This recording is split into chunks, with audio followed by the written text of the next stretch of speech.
Hi everyone, I am SHAFIQ from Group 11 K2S1 and this video project is in fulfillment of our Introduction to Civil Engineering Synergies assignment. Introduce you my fellow groupmates, AIMAN SYAHMI, KHANSA, NURUL NABIHAH, ISYRAQ WARID and Jumbit will be explaining the assignment that we have done earlier in the semester and the assignment that Group 10 from K1S2 have done. Each one of these assignments cover a subdivision of civil engineering.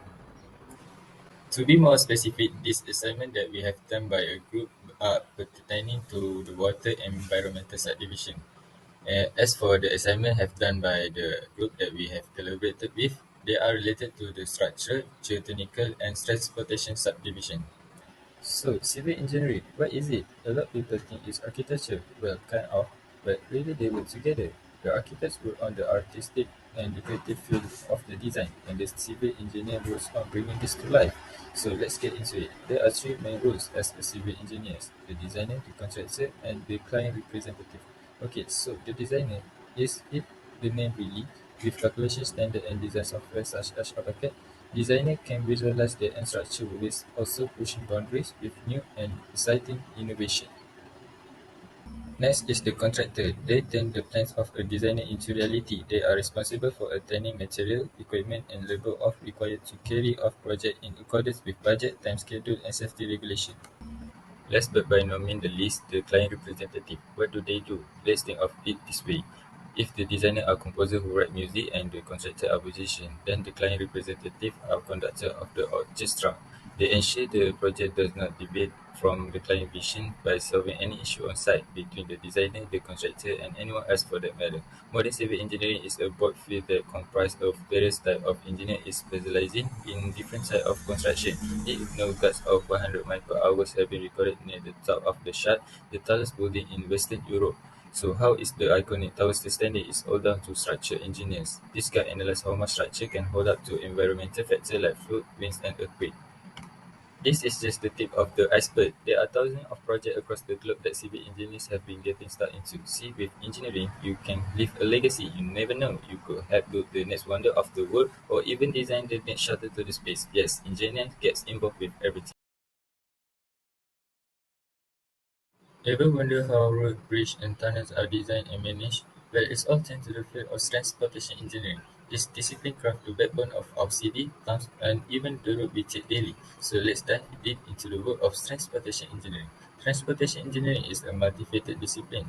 At the heart of it is infrastructure design involving the planning and development of road, highway, bridge, and tunnels to facilitate efficient movement.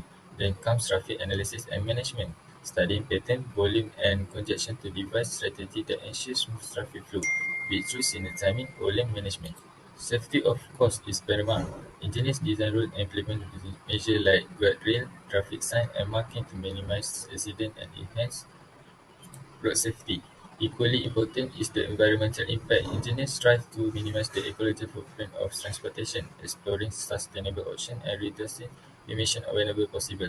Public transportation is another key aspect, with engineers designing and optimizing systems like bus, train, and subway to provide accessible and efficient options.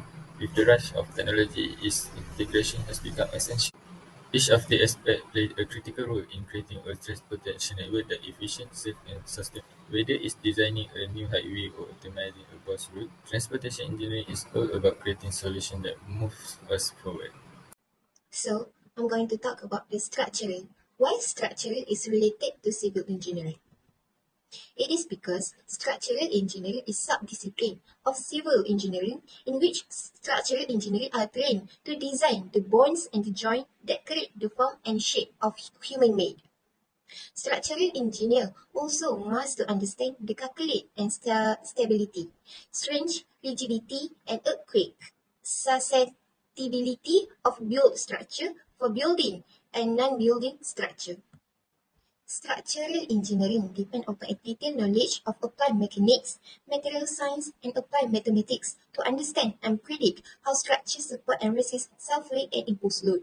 To apply knowledge successfully, a structural engineer generally requires detailed knowledge of relevant empirical and theoretical design codes, the technique of the structural analysis as well as some knowledge of the corrosion resistance of the material and structure, especially when the structures are exposed to the external environment. So, how structurally related to civil engineering? It is because both of us, structural engineer and civil engineer, really need to know structural designs, and we need to take very important of safety and sustainability and materials and construction methods. That's all for me. Thank you. Now, I'm going to summarize assignment 1 that our group partner did, that is structural building. For this assignment, they chosen Sultanah Zanariah Library as their chosen building for this report. It is one of the public libraries which is located in University Technology Malaysia. For the structural system of the building, we have four type of structural system. That is skeleton structure system, shell system, load bearing system, and tank cable system. Sultanah Zanariah use skeleton structure system, and we also have a four skeleton structure system. That is beam, column system, frames, truss, and arch. Secondly, I'm going to talk about the highlight selective element. For the research that they already made, Sultanah Zanariah used beam and slab, and they also use concrete and steel. And last but not least, I'm going to talk about the material used for the building. First, Sultanah Zanariah used concrete as one of their materials. We commonly use concrete for following areas, such as foundation, commercial building construction, residential building construction, and much more. Second, the library of Sultanah Zanariah also used steel. We commonly use steel for the following purpose. Firstly, to reinforcing bars to improve the tensile strength of structures, to make lofting products, to make interior filtering and construction underground water, fuel, power, and gas line using steel.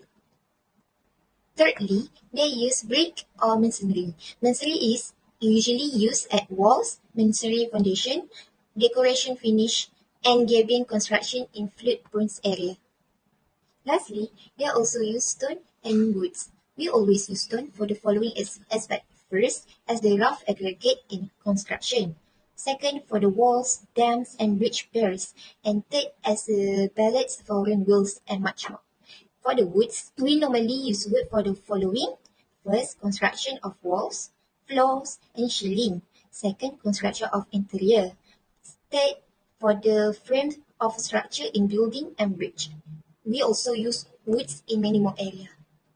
Hello, my name is Muhammad Syahmi HAFIZ bin Muhammad AFERO, and my topic is Geology, Geotechnic and Transportation.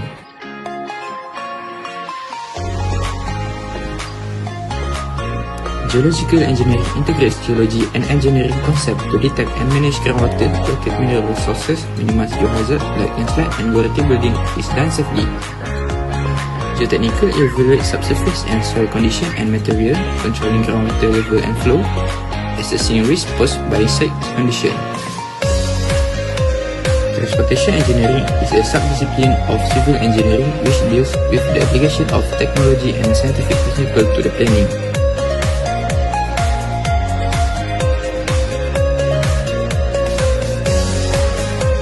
Case study 1 is about retaining wall failure in Penang. The authorities had failed to see that the site was sitting on what used to be a river. The river was converted into a concrete drain as developed cropped up in the area. Meanwhile, case study 2 is about failure investigation of a fish slope in Putrajaya, Malaysia. On 6 January 2001, a fish slope collapsed in Putrajaya, Malaysia. The failed slope was about 25 meter high. First, the impact of tropical climate on highway engineering.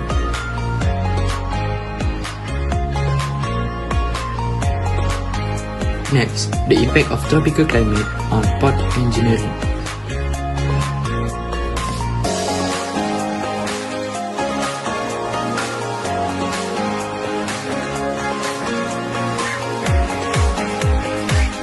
The impact of tropical climate on pipeline engineering.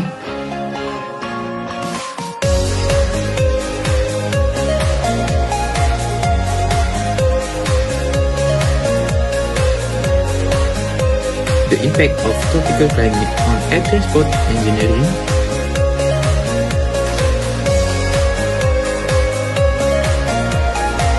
And lastly, the impact of tropical climate on railway engineering.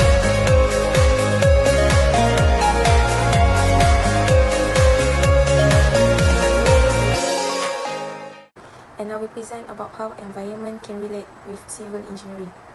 Environmental engineers are the technical professionals who identify and design solutions for environmental issues. They also provide safe drinking water, treat and properly dispose of waste, maintain air quality, prevent and control water pollution, remediate contaminated sites. Environmental engineers monitor the quality of air, water and land. Also, they develop new and improved means to protect the environment. Engineers do provide clean and safe water to the public. Water treatment involves several stages to ensure the removal of impurities. The procedure includes coagulation, sedimentation, filtration, disinfection, pH adjustment, additional treatment, and distribution. For the assignment part, I will explain about water resources and hydraulic. Water cycle, also known as hydrology cycle or hydrological cycle, is a biochemical cycle that describes the continuous movement of water on, above, and below the surface of the earth. Water on the ground moves into the plants and evaporates from plants into the atmosphere. And then the process of condensation happens. Then the cloud-cone precipitation process will produce water and pour back on the ground. Water management is ways of how the water is being used to meet the social, ecological, and economic needs without having to think about the ability to meet those needs in the future. The strategies provided for a sustainable water supply management for domestic purposes are installing water meters in homes and buildings. Second, strategy for sustainable water for industry purpose is by the cooperating and dialoguing. The last strategy is for irrigation to drip irrigation rather than using sprinkle.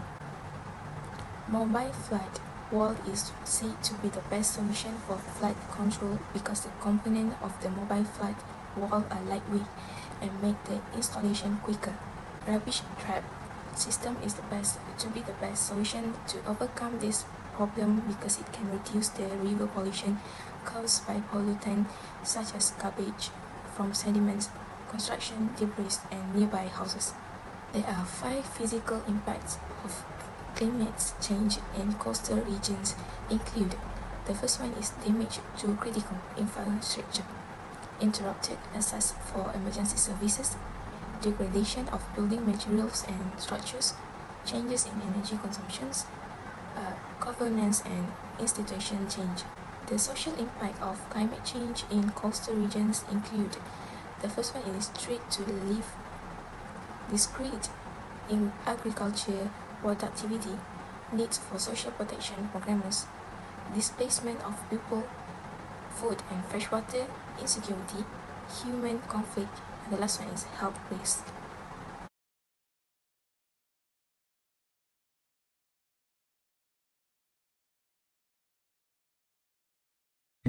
Hydraulic engineering, as a subdiscipline within the vast field of civil engineering, is fundamentally concerned with the intricate dynamics of fluid flow, particularly the conveyance of fluids such as water and sewage.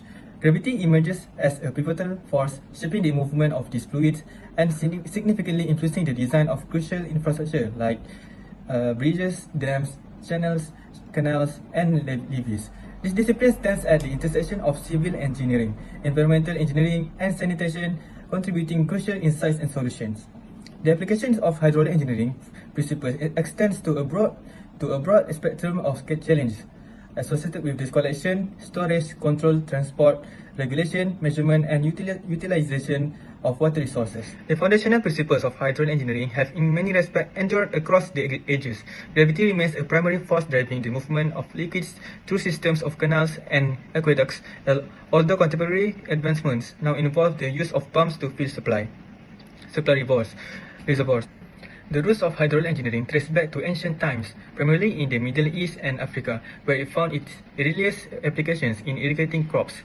The practice of manipulating the movement and supply of water for agricultural purposes has an extensive history spanning thousands of years.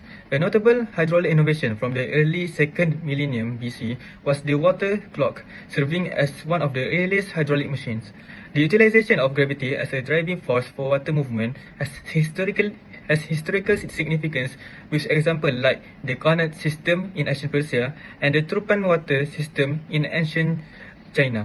These systems ingeniously harness gravity to regulate the flow and the distribution of water. As for our assignment 4, we have been tasked to collect data from local mosque or temple and collect their average water and energy consumption. As for average water consumption for Sarawak Islah, we can see here we have collected 4 months, which is August, September, October and December. And we can see each water consumption per person in the table. As for Temple Piti Kerinci, we have collected 4 months, which is March, April, June and July. For energy consumption, is also the same as water consumption, which is we have collected 4 months, which is July, August, September, October for Sarawak Islah, while July, August, September and November for Temple Piti Kerinci. After that, we have been assigned to construct strategies to reduce water and energy consumption. As for water consumption, we have three main ways. Water efficient fixtures and appliances play a pivotal role in water conservation efforts. The installation of low-flow toilets, faucets and shower heads allows for significant water savings without compromising functionality. These features are adept at using less water while ensuring a satisfactory user experience. Complementing these, water efficient appliances like dishwashers and washing machines optimize water usage during operation, minimizing waste. Incorporating these features and appliances into water reduction strategies is essential, contributing substantially to overall water conservation goals. Water recycling and reuse systems represent crucial strategies in the quest to reduce water consumption. These systems involve the collection and treatment of wastewater for use across various applications, significantly reducing dependence on freshwater sources. Beyond lowering water demand, water recycling and reuse contribute to energy conservation by minimizing the need for water treatment and transportation. Renewable energy sources such as solar, wind and hydropower provide cleaner alternatives to fossil fuels. By embracing these technologies, we reduce our dependence on non-renewable resources. Solar power, for instance, converts sunlight into electricity, effectively curbing harmful emissions associated with traditional energy production. Wind turbines strategically placed in areas with consistent wind patterns generate electricity without emitting greenhouse gases. Similarly, hydropower derived from flowing water is an eco-friendly energy source that operates without producing air pollution. After that, using energy-efficient appliances. A simple yet impactful change is replacing incandescent bulbs with LED ones. Not only do LED bulbs increase energy efficiency, but they also boast longer lifespans. Energy-efficient appliances equipped with advanced technologies are designed to minimize energy waste, from refrigerators to dishwashers. To choosing models with the Energy Star label ensures superior energy efficiency. So I'm going to summarize the all 4 assignments. The first one, which is a structural engineering, we do some investigation at Sultanah Janaria Library, which is a 4-story height building in UTM, and it uses beam and column system, and this system resists horizontal load from the force that can add on the structure. The second, which is a transportation and geotechnical engineering. In the first of this assignment, we have introduced what is the transportation engineering and what is the geotechnical engineering, and we have introduced the tropical climate and have the case study about the tropical impact of the tropical climate on transportation engineering, like highway engineering and railway engineering. And the third one, which is a hydraulic and hydrology assignment. In this assignment, we focus on the Pahang River and study the technical details how rainfall influence the river. It is something like what happens to the rainfall through infiltration to the ground. In the last, which is the environmental engineering assignment. In this assignment, we have choose 2 places as our research object, which is Surau Aisa and Temple Piti Kerinci. In this assignment, we have collected the 3 months of the water bills and the energy bills to calculate the average water consumption and average energy consumption. This all is the summarize of the all 4 assignments. Next, we will proceed to the bonus question. The bonus question is about the infrequent issue occurring especially in recent years in our civil engineering field. And first is the resilience to climate change. The issue is with the increasing frequency and the intensity of extreme weather events due to climate change, civil engineering structures are more vulnerable to damage. And the solution is incorporate climate resilience design principle, conduct true rise assessment, and use advanced material that can withstand extreme weather conditions. Additionally, retrofitting existing structure for climate resilience is crucial. The next one is sustainable construction material. The issue is the construction industry is a significant contributor to environmental degradation due to the excretion and use of non-renewable resources. The solution is embrace sustainable construction material such as recycled steel and concrete, as well as explore the use of alternative materials like bamboo and fabricate. Design structure with a focus on reducing environmental impact and promote circular economy practice.